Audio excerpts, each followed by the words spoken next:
Now, the third movie on my list that is considered bad according to the internet from my list of movies that I have already seen is called The Arctic Dogs, year 2019, and directed by Aaron Woodley. And now the story of this movie is about a Arctic fox named Swifty who wants to be and dreams of becoming a top dog sled carrier, which is what he thought at first, but later on becomes not a top dog, but a local factory worker instead. So even though he's not personally delivering the packages, he's sort of helping them out in a different way. But then one day, Swifty secretly takes a sled and delivers a package to a remote fortress where he discovers a villain scientist named Otto von Walrus that has an evil plan by drilling beneath the Arctic for his revenge. And so Swifty and his friend, which includes Peebee the polar bear, Lemmy the bird, and Jade a red fox, and also two paranoid otters, together they go into action by stopping Otto's plan to save the Arctic, their home. So this is an underdog Arctic white fox that really wants to prove himself as a hero type of story for this movie. And now let's take a look at the three main reasons why this movie is bad according to the internet. According to the internet, the movie Arctic Dogs has three main weaknesses.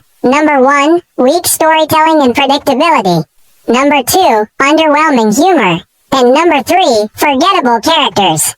Now back to you. So the number one being weak storytelling and a little bit of predictability. I would have to say right off the bat I agree, because this movie towards the end was a little bit bland, or in some way kind of felt flat. It didn't have too much depth or any complexities or excitements. The story did have a very simplistic formula where the main character is someone who wants to prove himself and be taken seriously, but it doesn't really work out. Instead, he later on discovers a villain plan, saves the day, and becomes a hero, which isn't really a bad idea, but there were very little development. Some of the scenes I think were not given enough time, and it just pushes back on some of the more necessary emotional scenes. There didn't seem to be some extra care for this, extra thought process, enough to the point that this felt rushed to where it's kind of like, let's get this over with, following these exact steps and done. That's it. The plot is very predictable to the point where it feels also forgettable, and nothing truly sticks out. So unfortunately, again, yes, I would have to agree on this. The second reason is the underwhelming humor. Yes, I do agree on this one. There was not that much hilarious scenes, unfortunately. I mean, it did felt like it was trying to, but kind of fell short. I think though Lemmy could have been the one that could have brought the comedy side of things, but it was too unimpressive. They could have made more jokes for both kids and adults and used some of the humor to reveal the characters' traits instead of just simple funny display. I feel like they could have made the jokes a little bit more meaningful. So again, unfortunately, I will have to agree on this one as well. The third reason for this movie is forgettable characters. This is true again. I don't think they developed the characters enough or at all. Unfortunately, we can't really relate to them that much because we don't feel emotional attachment to them. Nothing seems too interesting or impressive. The Arctic fox can camouflage in the snow, which is pretty cool, but that is it for that. And the walrus has mechanical spider leg, but for some reason doesn't feel too menacing. And I think Swifty's personality doesn't change much in the movie, and he's not too difficult to understand. Same with the rest of the characters. I mean, making them too complicated might not be the best answer, but there was no balance at all. Everything seems to be going in one direction and one direction only, and they didn't create room for other potential possibilities, which is why it's hard to connect with the many multiple characters or even be able to remember them. The red fox design was okay to me, but the tone of how all the characters react or behave is just in a very low level of robotic and not really flexible at times. The graphics could look like something out of a video game that isn't quite like high quality, but it's just something that just exists.